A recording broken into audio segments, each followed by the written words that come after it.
हिमालय की गोद में कुल्लू की रमणीय घाटी मंद स्वरों से प्रकृति के मधुर गीत गा रही है। यहाँ बर्फीली पहाड़ियाँ, चीड़ और देवदार के घने जंगल, गरजती हुई नदियाँ और जलप्रपात के सुहाने दृश्य देखकर मन नाच उठता है। यहाँ सफेद और गुलाबी फूलों की मधुर मुस्कान, सुहाने खेतों की हंसी, चीड़ और देवदार के वृक्षों का उल्लास दिखाई देता है। अनंत काल से बर्फीली पहाड़ियों से घिरी हुई धरती का ये अनोखा श्रृंगार देखकर कौन प्रकृति की महिमा के गीत ना गाएगा।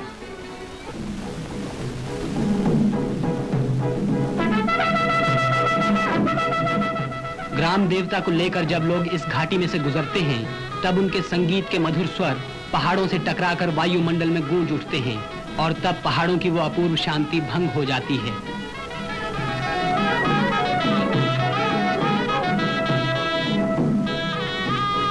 कुल्लू देवताओं की घाटी है। यहाँ हर गांव के लोग अपने देवता में विश्वास रखते हैं। गांव में देवता के मंदिर के अलावा उनके गुणगान गाने वाली भजन मंडली भी होती है। उत्सव के दिन देवता मंदिर से बाहर लाए जाते हैं और गांव के भोले भाले लोग उनके सामने संगीत के मधुर स्वरों के साथ साथ झूम झूम कर नाचते हैं। उनके गीतों के सरल स्वरों से सारी घाटी गूंज उठती है। नई सभ्यता की झलक कुल्लू में आज भी नहीं दिखाई देती। वहाँ की नदियाँ अब तक तूफानी गीत गाती हैं। वहाँ की कविताएं सिर्फ लोगों की जबान पर हैं और वहाँ का इतिहास आज भी बहुत से लोग नहीं जानते। फिर भी हिमालय की गोद में शायद ही कोई ऐसा स्थान होगा जिसका प्राकृतिक सौंदर्य कुल्लू से अधिक हो।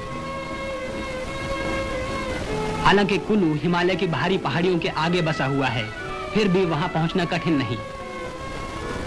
हवाई जहाज के जरिए आप दिल्ली से वहां सिर्फ 1.5 घंटे में पहुंच सकते हैं।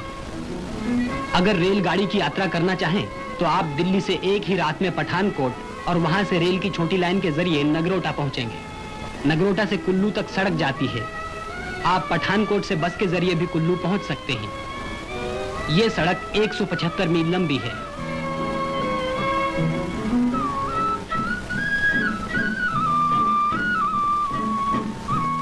कांगड़ा की सुंदर घाटी में से होती हुई ये सड़क मंडी पहुंचती है। मंडी एक बहुत बड़ा नगर है। नगर से इस दिशा की ओर कुछ मील चलने के बाद आपको ब्यास नदी दिखाई देगी। मंडी एक प्राचीन और सुंदर नगर है। यहाँ कई भव्य मंदिर हैं।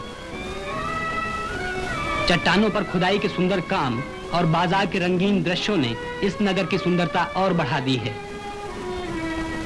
पंडू में ब्यास नदी को पार कर ये सड़क ऊंची चट्टानों और पहाड़ियों के बीच में से होती हुई नदी के साथ साथ आगे बढ़ती चली जाती है। चट्टानों के सकरे रास्ते में बहती हुई घोर गर्जना करने वाली ये तूफानी नदी कितनी भयानक दिखाई देती है। झूले की मदद से नदी को पार करने वाले इन पहाड़ी लोगों को देखिए। इस आदमी की हिम्मत भी गजब की है। यहाँ जरा सी असावधानी हुई कि समझो गए नीचे। आगे चलकर पहाड़ों के बीच का ये तंग रास्ता खुल जाता है और फिर दिखाई देने लगते हैं पहाड़ी मैदान और सुहाने खेत। इसके बाद आप बजौरा पहुंचेंगे। यहाँ एक ऐतिहासिक मंदिर बना हुआ है। यहाँ से चौड़े मैदान में 9 मील का फासला तय करने के बाद आप कुल्लू के मैदान में पहुंचेंगे। कुल्लू इस घाटी का प्रमुख नगर है। यह नगर ब्यास नदी के किनारों पर बसा हुआ है। ऊंची पहाड़ियों से घिरी हुई ये नदी इस घाटी के ठीक बीच में से होकर गुजरती है। शांत दिखाई देने वाली ये नदी चट्टानों पर से होती हुई चिनार और जंगली वृक्षों की छाया में बहती है। कुल्लू के लोग इस नदी से पूरा फायदा उठाते हैं। ये नदी न सिर्फ सूखे खेतों की प्यास बुझाती है, बल्कि लकड़ी के लट्ठों को जंगलों से मैदानों में पहुंचा देती है। ब्यास घाटी का ऊपरी भाग शायद हिमालय का सबसे सुहाना और हरा भरा स्थान है। 24 मील तक फैले हुए इस इलाके में फलों के बहुत से बागीचे हैं, जिनमें बढ़िया किस्म की नाशपाती, सेब और दूसरे फल पैदा होते हैं। रेसन और कैट्रियान मछलियां पकड़ने के बहुत बड़े केंद्र हैं। दूर दूर से लोग यहाँ मछलियां पकड़ने के लिए आते हैं और उन्हें कभी निराश नहीं होना पड़ता। यहाँ से कुछ ही दूर ट्राउट मछलियों को पालने की जगह है और इससे कुछ आगे छोटी सी पहाड़ी पर मधुमक्खियों का घर है। यहाँ की पहाड़ियों के आसपास छोटे छोटे गांव दिखाई देते हैं, जिनमें कुछ मकान बने हुए हैं। ये मकान 2 या 3 मंजिल के होते हैं। हर मंजिल में एक कमरा होता है। ऊपर की मंजिल के चारों तरफ लकड़ी का बरामदा होता है। मकान के सबसे निचले भाग में मवेशी रखे जाते हैं और ऊपर की मंजिल में लोग रहते हैं। इन लोगों के जीवन में सादगी और शांति है। कुल्लू की महिलाएं जितनी मेहनती हैं, उतनी सुंदर भी हैं।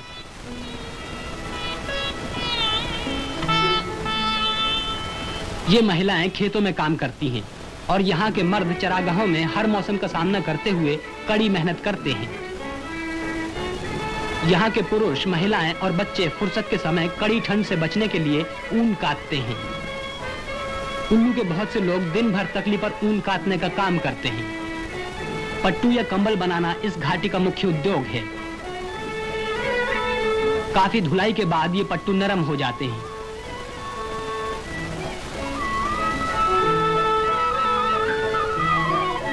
कुल्लू में पानी की कमी नहीं। इस घाटी में कई जल चक्कियां हैं जिनसे अनाज पीसा जाता है। कुछ तरक्की पसंद लोग चावल की भूसी हटाने के काम में नई मशीनों का उपयोग करते हैं। यात्रियों के लिए कुल्लू स्वर्ग के समान है। पहाड़ों पर चढ़ने वाले ऊंची चोटियों को देखकर फूले नहीं समाते। कुछ कम साहसी लोग इस घाटी में ही अपना मन बहला लेते हैं।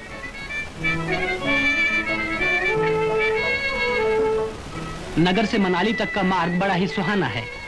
इस घाटी में मीलों लंबे चावल के खेत हैं। ये हरियाली इस घाटी के रहने वालों की आशाओं की हरियाली है। बर्फ से ढकी हुई पहाड़ियों के बीच खेतों में अनाज काटते हुए लोगों को देखकर आप उनकी खुशी का अंदाजा लगा सकेंगे। आप यही सोचेंगे कि प्रकृति की छाया में हम यहाँ इसी तरह विहार करते रहें।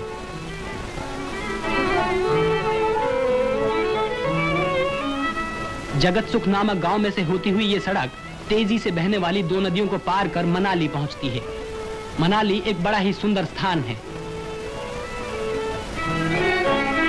यहाँ देवदार के घने जंगलों में 700 वर्ष पहले बनाया गया डोंगरी का मंदिर है। मनाली से यात्रा शुरू कर दर्रा रोहतांग में से होते हुए लोग पुराने जमाने से लाहौल और लद्दाख की मंडियों में व्यापार करते आ रहे हैं। ब्यास नदी के किनारे किनारे कोटी तक की यात्रा में आप आनंद का अनुभव करेंगे। लाहौल के मैदान से लोग भेड़ों के जरिए इसी रास्ते से अपना माल कुल्लू की मंडी में पहुंचाते हैं।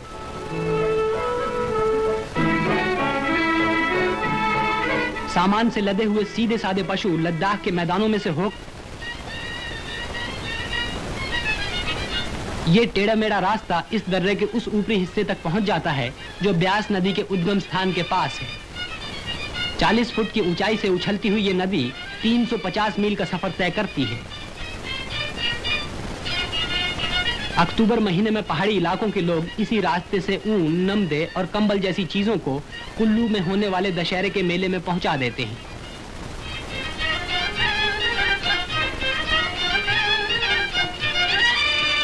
इस घाटी में लोग दशहरे का त्योहार धूमधाम से मनाते हैं। उस दिन देवदार के वृक्षों से घिरे हुए कुल्लू के मैदान में घाटी के सभी देवता लाए जाते हैं। इन देवताओं में रघुनाथ जी प्रमुख हैं। मेले के मैदान तक जाने वाली हर सड़क और पगडंडी पर रंग बिरंगे कपड़े पहने हुए लोगों की भीड़ लग जाती है। ये लोग जुलूस के रूप में अपने ग्राम देवताओं की मूर्तियों को मेले में ले जा रहे हैं। पहले दिन गहनों और रंग बिरंगे फूलों से सजे हुए रथ में रघुनाथ जी की मूर्ति रखी जाती है। इस रथ यात्रा में सभी लोग उत्साह से भाग लेते हैं। भजन मंडली के गीतों से आकाश गूंज उठता है। रथ कुल्लू के मैदान की ओर आगे बढ़ता जाता है। कुल्लू वासियों के साथ रूपी और सांगरी के राजा घाटी के देवता के प्रति अपनी श्रद्धा प्रकट करने के लिए आए हैं। मेले में हाथ के कटे हुए सूत के कपड़े, यहाँ के बने हुए दुशालों और कंबलों का खूब व्यापार होता है।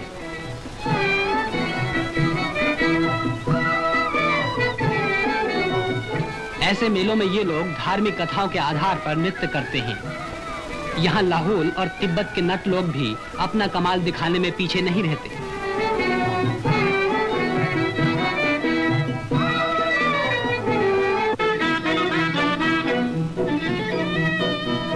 अपनी प्राचीन वेशभूषा को धारण कर ये लोग झूम झूम कर नृत्य करते हैं। घाटी की सुंदरियां इनकी कला को देखकर ध्यान में डूब जाती हैं। इस तरह आनंद और उल्लास का एक सप्ताह समाप्त हुआ। मीठी याद के साथ अगले साल इस रमणीय घाटी की फिर यात्रा करने की आशा लेकर हम यहाँ से रवाना हुए।